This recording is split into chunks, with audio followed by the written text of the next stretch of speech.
औरंगाबाद येथे आयोजित करण्यात आलेल्या जाहीर सभेत शिवसेना शिंदे गट चे नेते तथा उपमुख्यमंत्री एकनाथ शिंदे यांचे भाषण सुरू असतानाच एक अनोखा आणि चर्चेचा क्षण घडला।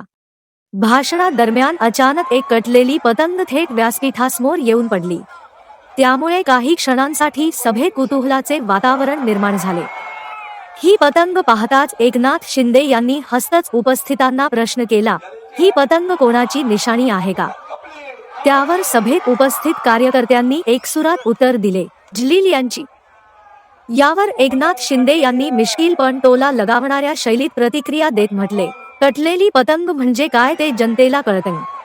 आकाशात उडायचं असेल तर मजबूत दोरा हवा, नाहीतर अशीच अवस्था होते।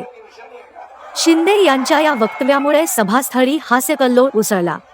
अनेक कार्यकर्त्यांनी टाळ्यांच्या गजरात त्यांच्या वक्तव्याला दाद दिली। या घटनेनंतर शिंदे यांनी पुन्हा भाषणाचा सूर पकडत विरोधकांवर अप्रत्यक्ष टीका केली आणि आगामी निवडणुकांमध्ये शिवसेना शिंदे गट मजबूत ताकदीने मैदानात उतरणार असल्याचा विश्वास व्यक्त केला। या अनपेक्षित घटनेमुळे सभेला राजकीय रंग चढला असून एकनाथ शिंदे यांच्या या वक्तव्याची चर्चा आता राजकीय वर्तुळात आणि सोशल मीडियावरही जोरदार सुरू आहे।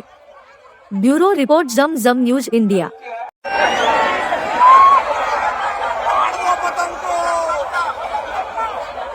पतंगोलाची निशाणी आहे का?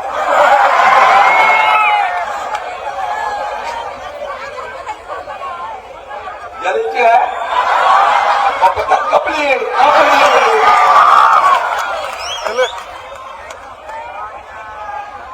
पतंग कट गई है आणि म्हणून